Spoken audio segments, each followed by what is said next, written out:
Marcus Rashford's arguably the best thing that has come out of our club in a post-Ferguson era. Given a slice of luck to get his debut with the injury to Anthony Martial in the warm-up against Midtjylland, he was given an opportunity to start for his boy club at Old Trafford, and he took it. 2 goals on his debut, and then 2 more the following weekend against Arsenal was more of a dream start for Rashford. An injury crisis gave him a place in the first team, and he has stayed there ever since, over 6.5 years ago, becoming a cult hero both on and off the pitch. And despite having a few bad patches for United prior to this season, he's also had some unbelievable spells at the club. His Europa and Premier League debuts, his 2 winners against PSG, he scored loads of goals against Manchester City, goals against Liverpool, free kick against Chelsea. In the big games, perhaps because of the particular skill set that he's got, he was the opposite of Romelu Lukaku, the flat-track bully that couldn't score against the big teams. Rashford is the big game player that always shows up in the big moments. You know, the first couple of meetings with Trent Alexander-Arnold must have been keeping Trent up at night. Marcus is absolutely terrorising him. He's a Manchester United fan and a player that is still a top-level player, despite the fact that he's had a poor 18-month or so prior to this season. And that's why these rumours are worrying. Last week, PSG president Nasser Al-Khelaifi spoke to Sky Sports and expressed an interest in signing Marcus Rashford. Nasser said he's another player that is really amazing, and for free, to have Rashford for free, every club in the world would run after him, definitely. We're not hiding it. We spoke before and there was interest, but the moment was not good for both sides. Maybe summer, why not? Today, if he's a free agent, of course we can talk to him direct, but we're not going to talk to him now, let him focus on the World Cup. Then after, in January, hopefully, if we're interested, we will talk to him.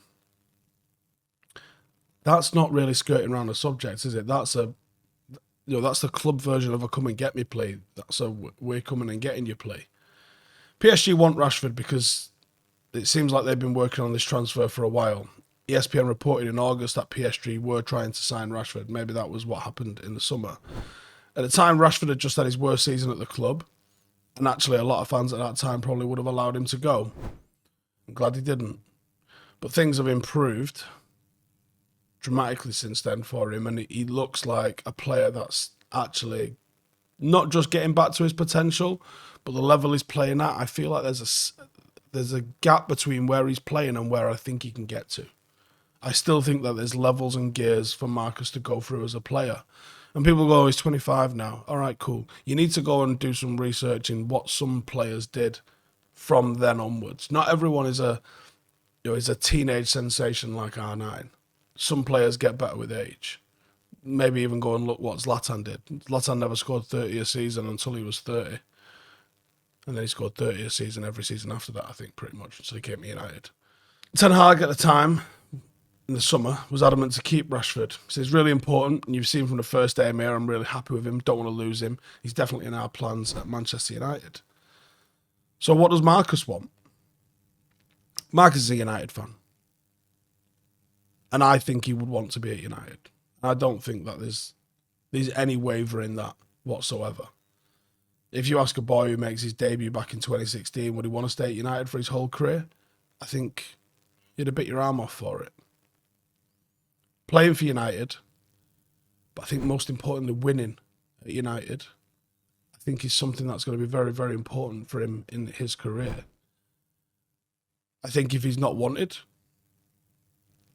and there's competition in his place, because there just is, if Garnacho continues to develop, if Sancho regains his form, if they bring in Cody Gakpo, that's a lot of people in this position. And a player at 25 years of age, after he's been a starter, probably doesn't want to go back to being rotation or even backup. But he's got his own part to play in that. If he keeps his nose out in front, he will play. And I think competition's healthy. And I don't think Marcus is scared of competition. Last season, he might have been eyeing an exit because his own situation was dire and the club situation was dire. He was in terrible form, and you could see why maybe a fresh start might have regained what was going on in his career. but actually a good pre-season, and Marcus looks like the player that we all love again. Ten Hag's initial start at United might also have given him hope that there is a winning project to be had here at United and make him want to stick around. Back in 2021, Marcus spoke to United Review, the United programme, and said, ultimately, we want to start winning the big trophies and winning big games more than we've done. He wants to win, and he wants to win at United. Does he think he can win at United?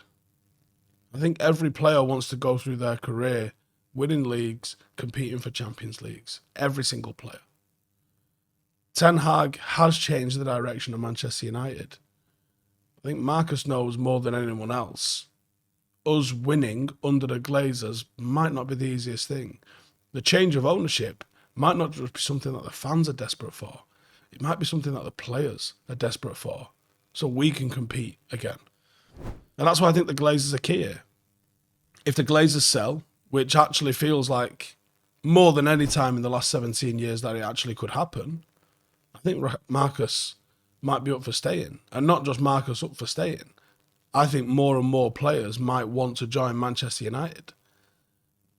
It's not possible for us to get an owner as bad as the Glazers that comes in and replaces them. We're going to have someone that at least has the capital to buy the club in the first place, and that you would hope means they put the right people in place and allow us to spend what we've earned and go on and make some money. And if the Glazers are considering all strategic alternatives like they suggest they are, and even if they decide not to sell the club, I think the chances of the likes of Marcus, and not just Marcus, the likes of Marcus, significantly grow. Rashford knows that the Glazers have United doomed. If they stay, I actually personally see why going somewhere else is appealing. They're desperate to win the Champions League. They're probably going to lose one of Messi, Neymar and Mbappe in the next summer, and maybe a couple of them in the next couple of years. They're going to have to replace those players. We know that he can play with other quality players. We know he's got the traits to win. He's actually got a very good record in Europe. I think his reputation in Europe is probably higher than it is in England and in the Premier League. Paris is a great city. And I'm pretty sure he wouldn't be short of the rent if he went to PSG. I think the preference would be him to stay at United and win the league at United. But if that's not going to be an option, and with the strength of Manchester City, what's going on at Newcastle, everything else going on in the Premier League, it might not be viable. There's probably only one other club in the world I could see Marcus going, and it wouldn't be Manchester City. I'd be very shocked if he went anywhere, like legitimately floored if he went anywhere in the Premier League. I don't think that's an option. Bayern Munich has got something about them where I don't think they come in for that sort of signing. Could be shocked, but I just don't feel it. I think as much as Marcus would probably suit Germany, I just don't see PSG doing it. But weirdly, I see Real Madrid being an option. Yes, he'd be up against Vinicius, who's in fantastic form, but that's never stopped Real Madrid stockpiling players in the past. I don't think it will stop it doing in the future. I think Barcelona have absolutely signed worse players than Marcus in recent years for a lot more money than Marcus would cost them. I'd hope Marcus knows the financial situation at the club and he could be going out of the frying pan into the fire with Barcelona. And the fact is, if you go there being a player that's currently wearing the number 10 and maybe in the future wants to wear the number 10, I wouldn't want to do it at Barcelona. When you look at some of the legends Barcelona have had down the years, I mean, we were speaking the other day about, Johan Cruyff, Ronaldinho, obviously Messi, R9. You try and pick an all-time 11 from that one, and you don't even mention the likes of Romario and Stoichkov. It's a spoiled club with spoiled fans, and I'm not sure that as a player you'd really get a fair crack at a whip there. I want him to stay. I think Marcus is the soul of this football club. I think his form this season and at the World Cup shows he's on his way back to being the best, the player that we know and love. And I think having him in the club is a positive. He's also United's top goal scorer this season. He could really go on leaps and bounds under Ten Hag, and he could really lead us back to the promised land. It's a massive 6 months for everybody. let's hope the club are able to get a bit of paper in front of him, get him signed, and then focus on the other positions that we need to fill in. I just want him to be here as much as all the rest of us want him to be here.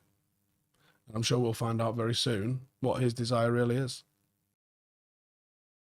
Right. As expected, there's been a little bit of breaking news, and that breaking news is, as we were mentioning in this video, that Marcus Rashford's contract extension has been activated by Manchester United. So that 6-month contract, which expires in the summer, as we expected, is now going to be expiring in 2024. So whether United are doing that to make sure they get a fee or to prevent anyone talking to him in January before he did sign an extension or gets an extension, or they trigger this extension or whatever it is, as expected, United have triggered the 1-year extension. Hey, thank you for watching the video. If you are new around these parts, then don't forget to subscribe. My channel is proudly supported by my community on Patreon. If you'd like to get a little bit of extra content, a Discord group, meetups, 5-a-side games, weekly podcasts, behind the scenes, and even an occasional bit of transfer news as and when I get it, then for the price of a pint, you can show your appreciation for the content that we make and get some goodies for doing so as well. Check the link in the description or click the button right here. You'll also find all of my socials here too if you want to follow me on any of those platforms. Nice one.